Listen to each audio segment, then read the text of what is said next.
Les 18h20, la suite de votre grand journal du soir sur Europe 1. À la veille d'une nouvelle journée de manifestation partout en France, demain, Nathalie Lévy, vous recevez le secrétaire général de la CGT, Philippe Martinez. Bonsoir Philippe Martinez.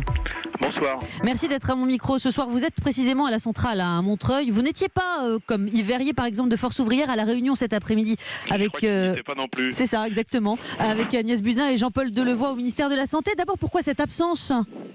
Parce que c'est nos camarades qui ont participé à toutes les concertations, en tout cas un maximum de concertations, qui normalement ont assisté à cette pseudo-restitution des propositions des syndicats. Pseudo-restitution, dites-vous. Ça veut dire qu'à l'issue, le rapport qu'on vous en a fait, parce que j'imagine que vous avez eu un débriefing détaillé, Qu'en est-il ?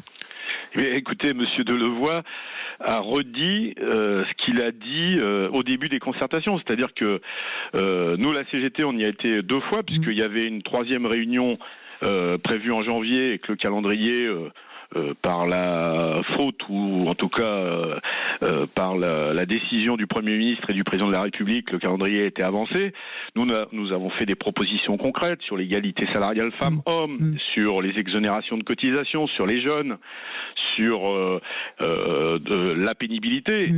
Il vient de restituer, je l'ai entendu en direct, il vient de restituer... les travaux, il n'a jamais parlé de ça.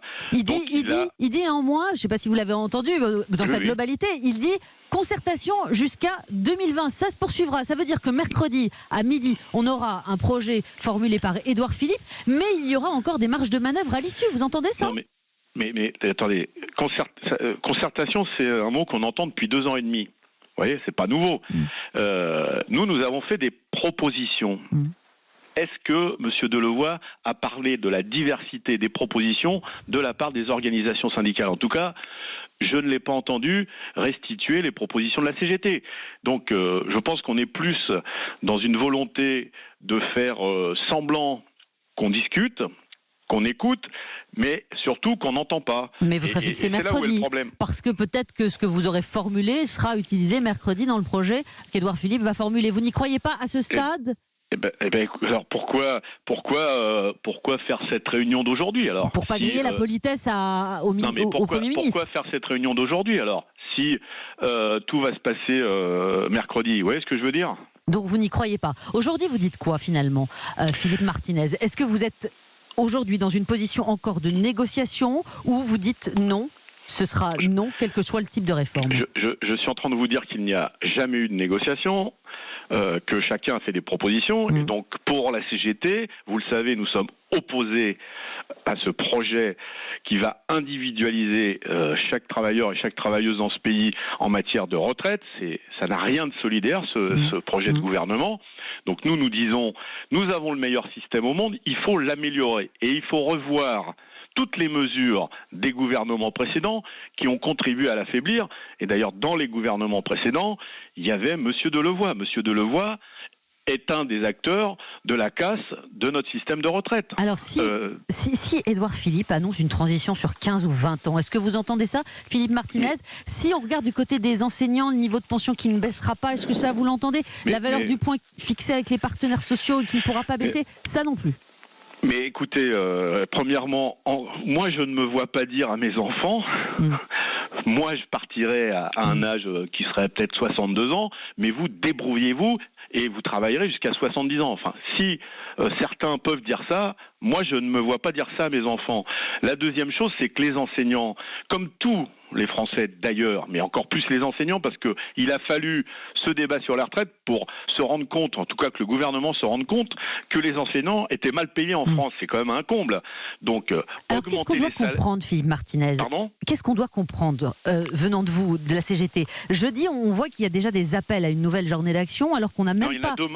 Il y en a demain et pour jeudi également. Et donc j'invite le maximum de salariés, de citoyens à participer aux manifestations, à faire grève. D'ailleurs, il y a des reconductions des nouvelles reconductions qui sont engagées, et pas que dans les transports, je le reprécise, parce qu'on a un gouvernement qui fait semblant d'écouter, c'est le fameux acte 2, mais j'allais dire chasser le naturel, il revient en galop. Dès que on a de la contradiction, dès que les syndicats, et notamment la CGT, amènent de la contradiction, eh bien on reprend une posture ferme, j'allais dire droit dans ses bottes. Donc qu'est-ce que vous espérez dans la bouche d'Édouard Philippe mercredi, Philippe Martinez? Un retrait pur et simple de cette réforme? Bien sûr qu'ils prennent en compte ce qui s'est passé jeudi et ce que dit l'opinion publique. Donc si ce n'est pas le cas, si ce n'est pas un retrait pur et simple annoncé par Édouard Philippe, qu'est-ce qui se passe? Le gouvernement aura la responsabilité de la poursuite et de l'amplification du mouvement. Poursuite et amplification, donc ça veut dire jeudi aussi, après la prise de parole d'Édouard Philippe, potentiellement, nouvelle journée d'action? Écoutez, nous en discuterons avec les autres organisations syndicales, car je vous le rappelle, y compris de ce point de vue-là, il y a une majorité de syndicats en France qui sont contre cette réforme. Oui, mais pas la CFDT, par exemple. Ils assument de dire que le système est parfois injuste. Est-ce que la CFDT compte plus que plusieurs organisations syndicales? Non, mais eux, ils souhaitent négocier. Vous, absolument pas. Vous avez noté que dans la rue, jeudi dernier, il y avait Solidaire, la FSU, la CGC, Force ouvrière et la CGT. Ça donc fait vous les appelez, la CFDT de Laurent Berger, à vous rejoindre ce soir, Philippe Martinez? 5 organisations syndicales sur 8 sont contre cette réforme. Ça fait quand même une belle majorité, n'est-ce pas? Mais vous avez entendu la CFDT et l'UNSA. Est-ce que vous leur demandez ce soir de vous rejoindre? Ça, ils le verront. Je constate qu'il y a des adhérents de la CFDT et de l'UNSA qui étaient dans la rue jeudi, et de ce que je comprends, ils seront encore dans la rue demain. Comment faire, Philippe Martinez? Vous avez vu ces bouchons? Plus de 4 heures parfois pour faire 30 km. Comment on fait pour remporter la bataille de l'opinion quand il y a plus de 400 km de bouchons ce matin ou encore ce soir? Madame, je vous dis que tous les sondages montrent qu'entre 69 et 70% de l'opinion sont favorables à la mobilisation. Alors évidemment, il y a des problèmes de circulation. Ça, c'est évident. Quand il n'y a plus de transport en commun, c'est évident qu'il y a des problèmes de circulation. Mais c'est de la responsabilité du gouvernement. Pourquoi cet entêtement? Mais vous pensez franchement, Philippe Martinez, vous pensez franchement que si c'est durable, le mouvement avec des journées d'action, avec des transports bloqués comme ça durablement, vous pensez franchement que l'opinion ne va pas se retourner? Eh bien, écoutez, on verra. Mais pour l'instant, je vois que l'opinion fait porter la responsabilité au gouvernement dans son entêtement. Et le fameux acte 2, l'acte 2, vous l'avez entendu, le président de la République qui dit « J'ai changé, je vais écouter, je vais prendre en compte les problèmes sociaux qu'il y a en France, eh bien, c'était de la communication. Il revient à sa vraie nature. C'est « J'ai raison tout seul ». Donc vous avez confiance ce soir, Philippe Martinez, dans l'unité du Front syndical dans les prochains jours? Bien sûr. Et vous nous dites quoi? Vous nous dites que si ça continue, ça peut être janvier suite? Je vous dis que ça peut s'arrêter si le gouvernement écoute les Français. C'est ça le message.